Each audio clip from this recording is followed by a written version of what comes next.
चंद्रनाथ के देखिए छोटे बड़े बेटे का बच्चे था क्या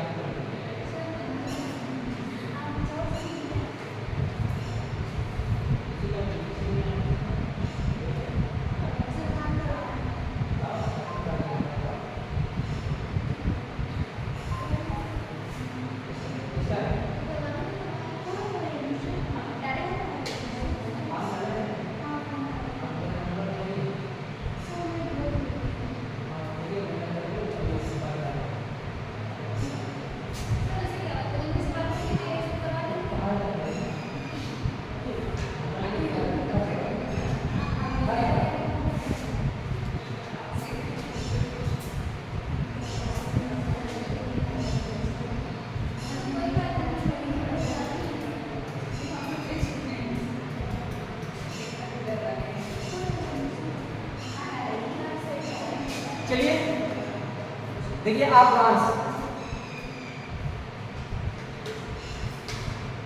कहा कि यह लघुत्तम भिन्नात्मक भाग होता है।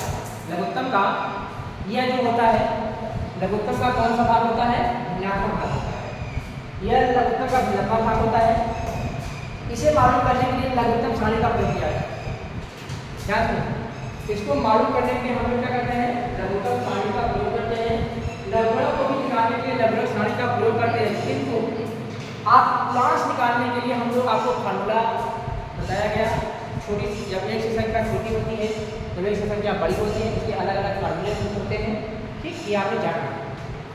अब जो हमारे पास अक्षांश होता है उसको यह एक लघुगणक की भिन्नात्मक भाग होता है। इसको मालूम करने के लिए हमको लघुगणक सारणी का प्रयोग करना पड़ता है। इस सारणी में 36 भाग ऊर्ध्वाधर खाने बने होते हैं। दिखाएगा हाँ?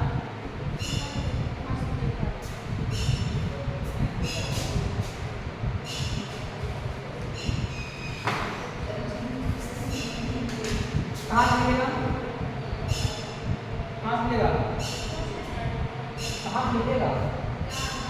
इधर चल रहा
एंटीला फ्लेवर। ठीक, अब मेरे पास क्या होता है?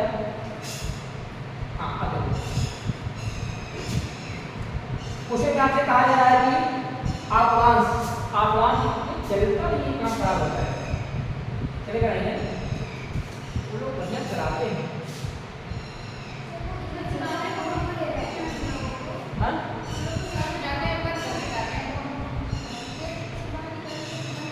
देखिए आपका जो आपवांश होता है, आपवांश या लघुगणक का एक भिन्नात्मक भाग होता है। इसे मालूम करने के लिए हमें लघुगणक सारणी का प्रयोग करना पड़ता है। ये क्या है? ये एंटीला लघुगणक सारणी दूसरी लघुगणक सारणी दूसरी होती है और प्रति लघुगणक क्या होता है? दूसरी बात। ये हमने क्या बोला है? प्रति लघुगणक बोला है। एंटीला लाघर्थम होता है लाभ और एंटीला होता है प्रति लघुगणक। देखते हैं पहला कि लघुगणक सारणी का प्रयोग करते हैं। इस सारणी में 36 यानी हॉरिजॉन्टल यानी ऊर्ध्वाधर खाने बने होते हैं। यहाँ 36 खानों में 0 से लेकर 9 ये क्या है? 0 से 9 तक खाने बने हुए हैं। उसी के बगल में एक खाने होता है, 1 से लेकर 9 तक खाने होते हैं। पहला भाग 0 से 9 तक होता है। लाल खाने को क्या है? कितने डिग्री है?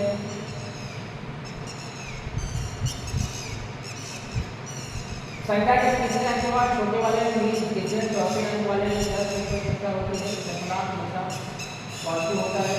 क्लास के दशमलव के बाद जो आपको मार्क किया जाता है लगभग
ये है लगभग लॉग वो क्या था यहाँ देखो 0 से लेकर हमारे पास क्या था 9 तक बना हुआ है।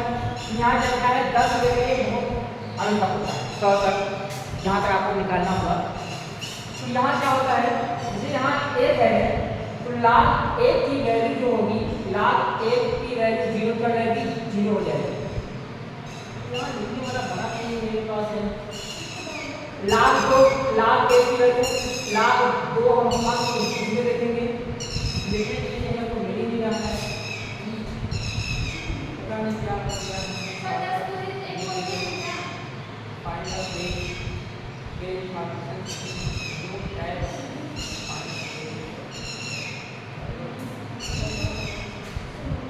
जैसे अगर लिखा हो क्या लाख 25 वैल्यू क्या होगी, लाख 25 की वैल्यू क्या होगी, लाख 25 कहाँ है, ये है 25 की जीरो, ये लाख 25 की वैल्यू 3979 लाख 25 की वैल्यू। अगर क्या है लाख 555 की वैल्यू 555, तो पहले तो देखें कहाँ 55 वाले खाने में, 55 वाले खाने में आएंगे 5 के नीचे उसी के सामने देखेंगे। इसमें क्या है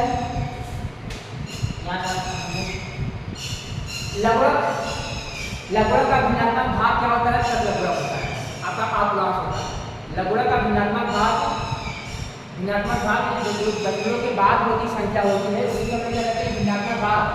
इस वह जो होता है 1/10 होता है, 1/100 होता है, पता है ना, वही क्या होता है भिन्नात्मक भाग होता है, उसे हम लोग टेबल में देखते हैं। इसे मालूम करने के लिए लगभग सारणी का हम लोग प्रयोग करते हैं। इस सारणी में 36 ऊर्ध्वाधर खाने बने होते हैं, 36 भी बना रहेगा और ऊर्ध्वाधर भी बना रहेगा। 36 और ऊर्ध्वाधर में समझते हो, 36 मतलब जब हम लोग करेंगे पूरी खाने बैठते हैं तो क्या होता है 36 पंक्ति। ऊर्ध्वाधर में क्या होता है खंभा, ये क्या होता है, ये ऊर्ध्वाधर में ये क्या है 36 खाने। 36 खाने 0 से लेकर 9 तक होगा, 0 से लेकर कहाँ तक हो जाएगा 9 तक होगा। तब उसी के बगल में एक खाना होता है जिसमें 1 से लेकर 9 तक खाने होते हैं, वहाँ पर उसी के बगल में क्या है 1 से लेकर 9 तक खाने मेरे पास और बनेंगे, ठीक है। फिर क्या आएगा पहला भाग जो 0 से 9 तक होता है, पहला भाग जो 0 से 9 तक है, संख्या के तीसरे अंक के लिए अगर मेरे पास संख्या में कोई 3 अंक दिया गया है तो दूसरे जो 2 अंक होगा तो यहाँ से जान जाएंगे 10 11 12 13 99 100, ठीक। तीसरे संख्या के तीसरे खाने की बात कर रहा है, संख्या के तीसरे अंक के लिए तथा छोटे वाले चौथे अंक के लिए तीसरा अंक और चौथा अंक के पास में हो रही है, ठीक। 5555 ले लो, जो लास्ट में दोनों 5 आते हैं, ठीक। वो तीसरा अंक हो गया और चौथा अंक हो गया। तीसरे और चौथे अंक के लिए होता है ऊर्ध्वाधर पंक्ति में 10 से लेकर 99 तक, 10 से लेकर क्या होता है माने 99 तक खड़े होंगे, 10 से लेकर 99 तक की संख्या होती है। अपूर्णांक हमेशा धनात्मक होता है, ये कह रहा है अपूर्णांक जो आपका होता है, और उसको लोग हिंदी में क्या नाम जानते हैं, दशमलवांश, जो आपको कल, ठीक। अपूर्णांक हमेशा धनात्मक होता है, ध्यान देना, ठीक। पूर्णांक धनात्मक और ऋणात्मक दोनों होते हैं। पूर्णांक और दशमलव के पूर्व के अंकों को देखने से माप हम जान जाते हैं। पूर्णांक को संख्या को देखकर हम लोग पता कर सकते हैं कि इसका पूर्णांक क्या होगा, कल आपको बताया गया है। यदि संख्या 1 से अधिक हो तो पूर्णांक दशमलव के पूर्व में कुल अंकों में 1 क्या होता है, कम होता है, कल आपको बताया गया है। आगे देखो, यदि संख्या 1 से कम है तो पूर्णांक ऋणात्मक होगा, पता है आपको। दशमलव बिंदु के 50 शून्यों की संख्या में क्या करते हैं, 1 जोड़ देते हैं, ठीक। अधिक होगा और यह ऋणात्मक होगा। अपूर्णांक सदैव धनात्मक होता है और एक से अंकों की संख्या के अपूर्णांक समान होंगे, चाहे उस संख्या में दशमलव की स्थिति कुछ भी क्यों ना हो। इस लाइन को देखो, कह रहा है कि अपूर्णांक हमेशा धनात्मक होता है, और कह रहा है और 1 से अंकों की संख्या के अपूर्णांक समान होंगे, चाहे उस संख्या के दशमलव की स्थिति कुछ भी हो, वहां पे दशमलव मतलब नहीं होगा, ठीक। उदाहरण के लिए हमारे पास क्या है 34.5 है, लिखने वाला होता तो मजा आता होगा, पता लगाते हैं, लेकिन ये कर पाता है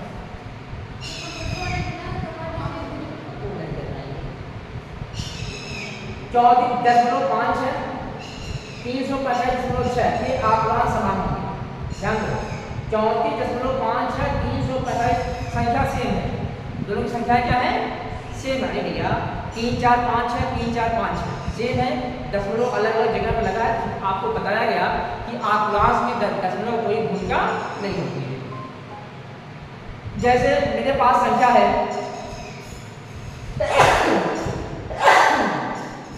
माना कि मैं 25 45 आपको लिखो, 25 45 संख्या लिखो,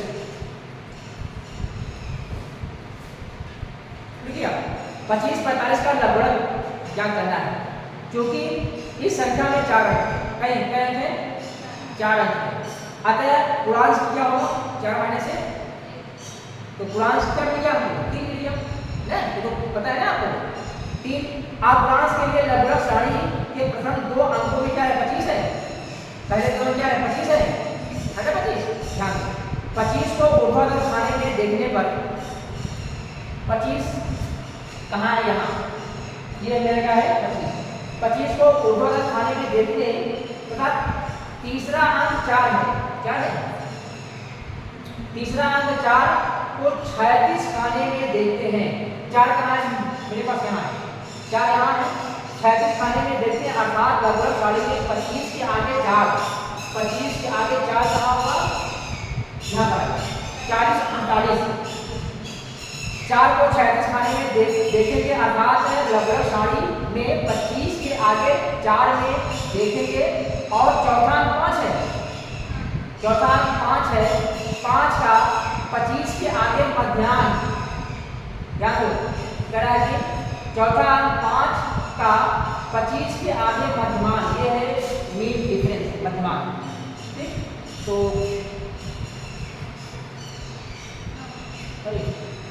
ये 7 आ, अच्छा 5 लगा क्या, 9 है ना, 5 25 के आगे मध्यमान में अंतर देखकर उसे जोड़ा जाता है। अतः 25 के आगे 4 का मान लगभग सारी में 40 48 है, 40 48 है।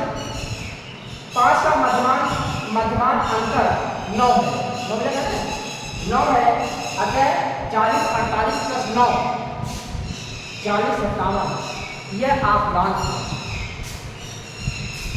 ये क्या हो गया, अपूर्णांक, बड़ा आसान है। अब वो चाहे ना हो, जानकारी हासिल कर लो, ठीक। अगर ये यहाँ पर होता मेरा काम होता फाइंड द पेज क्या करना होता है सर जी सर जी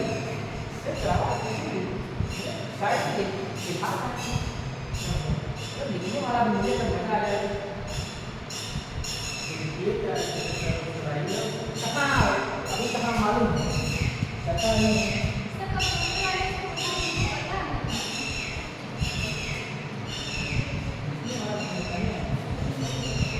बड़ा तो गूगल खोले हैं कि आपको मालूम रहा है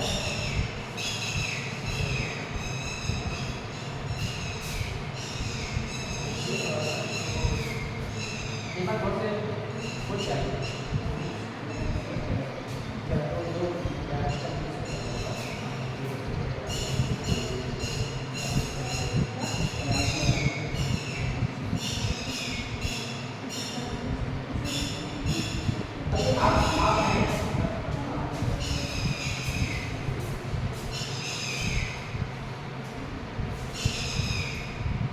आ गए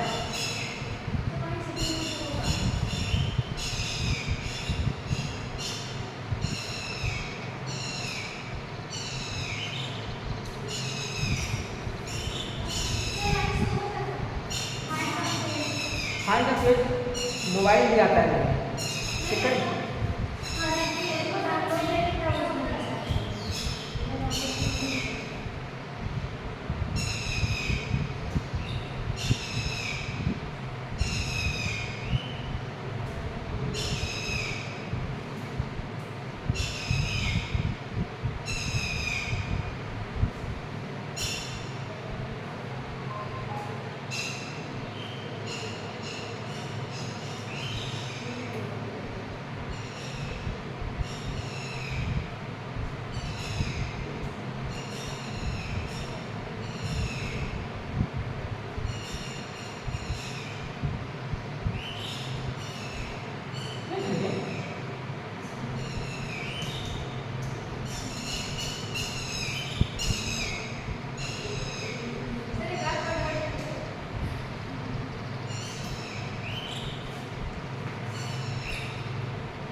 जो आगे बढ़ाने वाले हैं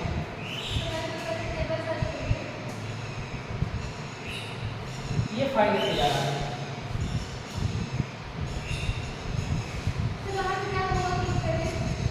और यहाँ दिया जाता है सेव वाले में आ सकते हैं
चलिए जानिए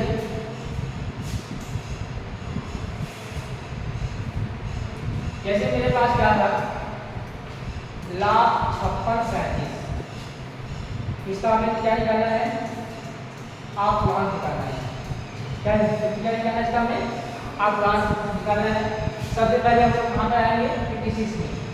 ठीक, जो मेरे पास ऊर्ध्वाधर लाइन है 56 में जाएंगे। उसके सामने जो 36 कॉलम है तीसरे में देखेंगे। ठीक है, जो मेरे पास क्या है ऊर्ध्वाधर जो 36 लाइनें हैं 0 1 2 जैसे कहाँ तक 9 तक है। 0 1 2 3 जैसे कहाँ तक है 9 तक। अभी यहाँ तक होगा फिर क्या है पहले देखेंगे क्या 56 में 36 वाले कॉलम में देखेंगे कहाँ पर हम लोग तीसरे पे 56 के सामने। फिर ये क्या है 7वां है हम लोग कहाँ आएंगे मीन डिफरेंस मध्यमान जो करेंगे। मध्यमान के 7वें अंक में जो भी संख्या होगी उसी को 56 के तीसरे वाले में जो होगा उसके ऊपर क्या करेंगे ऐड कर देंगे। हमारा आंकड़ा देखो डाउनलोड करेंगे।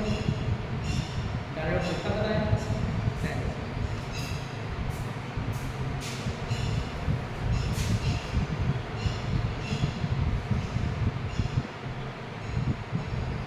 बहुत सारे क्वेश्चन हैं।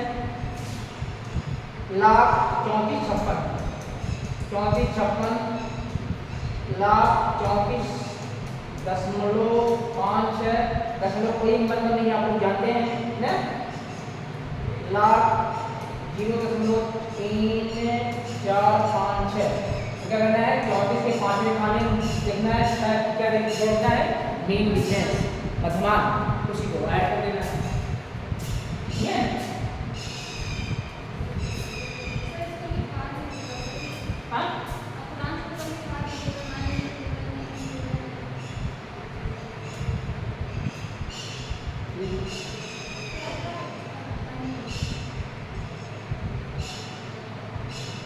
लघुगणक एंटीलाग क्या कहना है किसी संख्या का लघुगणक वह संख्या है जिसका लघुगणक हमारी दी हुई संख्या है।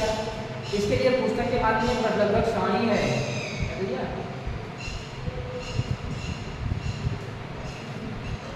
फिजिक्स केमिस्ट्री में होती है। ठीक है हाँ तब आपको पढ़ाएंगे लघुगणक के नियम मतलब ठीक